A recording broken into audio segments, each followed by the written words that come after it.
Hello guys and welcome back to the channel. Now guys, the Sowore case is fast turning into an albatross around the Malam Buhari and the cabal's regime.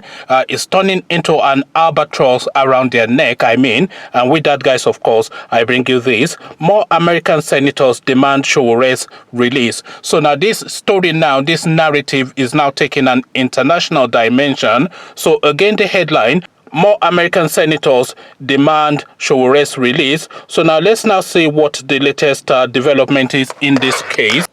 More American lawmakers continue to raise concern over the continued detention of Omoyele Sowore, a political activist and publisher of Sahara Reporters. The Nigerian presidency, wary of international criticism, accused foreign governments of interfering in Nigeria's affairs by questioning Mr. Buhari's respect for the rule of law. A presidential spokesman, Femi Adesina, on Wednesday asked foreign countries to stop interfering in Nigeria's affairs, especially on the issue of human rights abuses. He disclosed this whilst reacting to reports from the UK, EU and the US that they were concerned about Nigeria's disrespect for the rule of law, including the treatment of Mr. Sowore. However, many lawmakers continue to criticize the Nigerian government over the rearrest and detention of Mr. Sowore on treason charges by the State Security Service (SSS).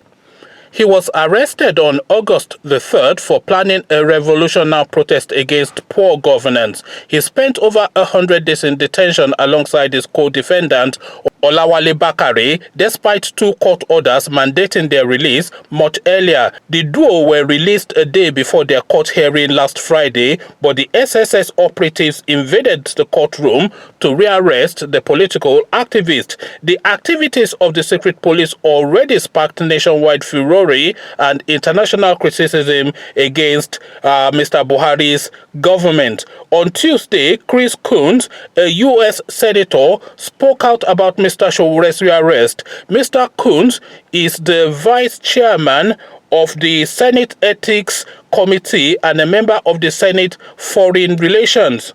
He said in a tweet that he was concerned that this case is representative of closing political and media space in Nigeria. Civil society leaders and human rights defenders should be celebrated and not persecuted in Nigeria and around the world. I am deeply concerned by the harassment and repeated detainment of Nigerian activist, journalist, and former presidential candidate Omoyele Sowore. I urge Nigerian secret services to respect due process and the rule of law, release Sowore per his bail conditions, and launch an investigation into his rearrest. Again on Thursday, a senator from New York, Chuck Schumer, asked Mr. Buhari to honor previous court rulings.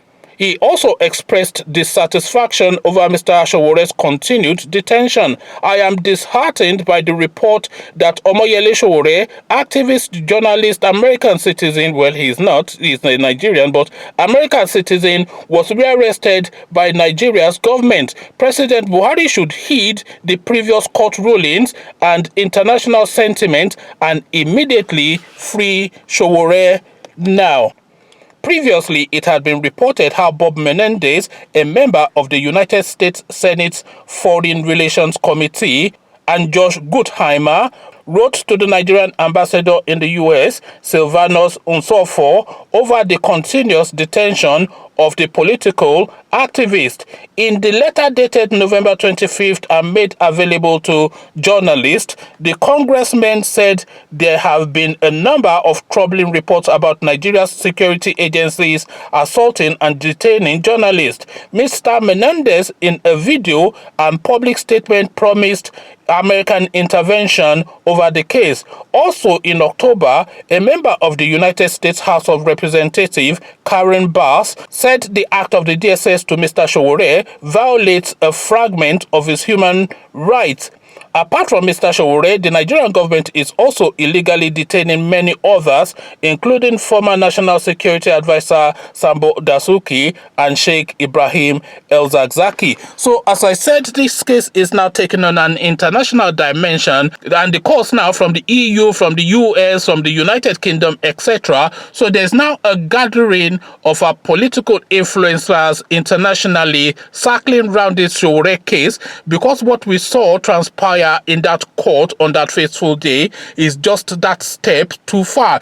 But then, of course, Malam Buhari being Malam Buhari, he will double down on ignorance because he thinks this is the moment to show stubbornness, because he wants to show he's a strong man. Because some of you who are of that age will recall in the 80s that this was exactly what transpired as well, when this guy was abusing the rule of law to the point that the Nigerian state then became a pariah state in the international community, to the point then that Nigeria was then having to resort to trade by barter with Brazil. That was what Buhari did in the 80s when he ostracized this country from the international community through his crass vulgarism and this Yamoto system that we are seeing repeat again. So we are now seeing this now repeat again. And that Menendez video, by the way, it was including Mrs. Sowore. So he invited Mrs. Sowore to highlight this person, and Mrs. Sowore, of course, a PhD holder, a lecturer, and an American citizen,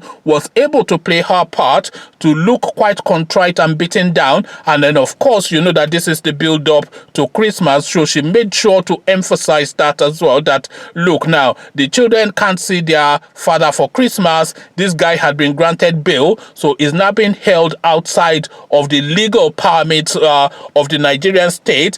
And of course, the legal permits of the Nigerian state does not at all apply to Malam Buhari, because we all know that Malam Buhari is a law unto himself. So now this act of illegality is now taking an international dimension, and the Nigerian space is also now starting to develop the beginnings of a backbone, because you will recall, of course, that Punch newspaper has already sacked Malam Buhari effectively as the Nigerian president, at least with all of the powers that they have and the influence that they have. So they have reverted him back to what he was in the 80s, when he was a major general in the army and he was the military dictator of the Nigerian space. And that will be the term of reference for Malam Buhari as far as that newspaper is concerned now, because that newspaper has now formed the conclusion, which is really the conclusion in the minds of pretty much every Nigerian, that they do not really have a government. They are just being dominated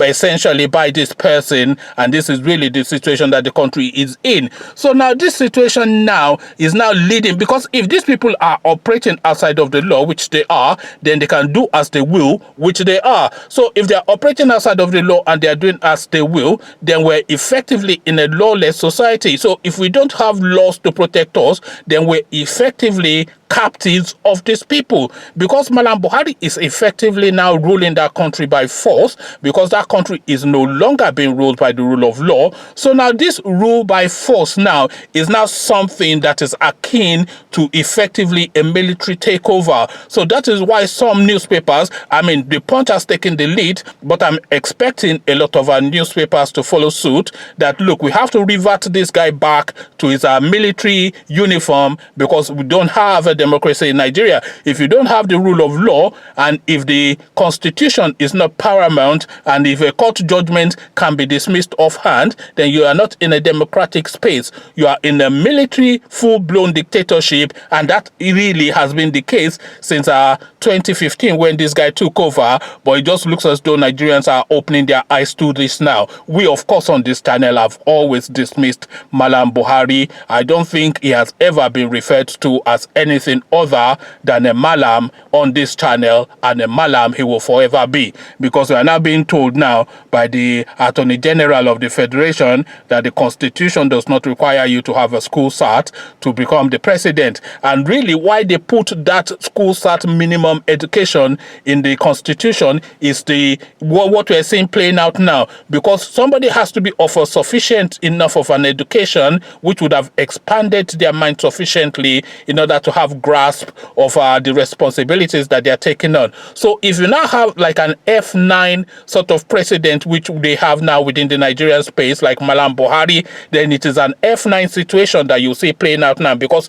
obviously the Nigerian situation now is F9. That is certainly the result card that is coming from America, the European Union, the United Kingdom, and indeed the Nigerian people. So F9 parallel, effectively. Conversations in the comment section, how do you score Malam Buhari and his cabal? The Americans have given their verdict. What says you? But before you come have this chat with me, click on the red subscribe button so it turns gray. The bell button notifies you every time I drop a new video. Then come tell me what you're making of what the Americans are positioning and how the international community is weighing down, and what part we can play in rescuing ourselves from these jamja weeds. So come have all these chats with me in the comment section. So I'll leave you here, join you in the comment section. But here I say peace.